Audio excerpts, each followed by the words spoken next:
कल्याण डोंबिवली महापालिकेतील तब्बल 2 दशकांपूर्वीच्या जकात ठेका प्रकरणाची पुन्हा एकदा जोरदार चर्चा सुरू झाली आहे। जकात वसुलीच्या ठेक्यावरून तत्कालीन सत्ताधारी पक्षात मोठा वाद निर्माण झाला होता।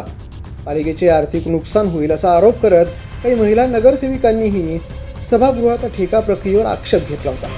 आता याच मुद्द्यावरून पक्षांतर्गत वातावरण चांगलेच तापलं आहे आणि गटनेत्याच्या दालनात वादाचे रूपांतर धक्काबुक्की झाल्याचा आरोप करण्यात आला। तत्कालीन नगरसेवक रमेश सुक्रिया म्हात्रे यांनी महिला नगरसेविकांशी अर्वाच्य भाषेत वाद घालत धक्काबुक्की केली, तसेच मध्यस्थी करण्यासाठी आलेल्या एका माजी महापौरांनाही मारहाण केल्याचा गंभीर आरोप करण्यात आला।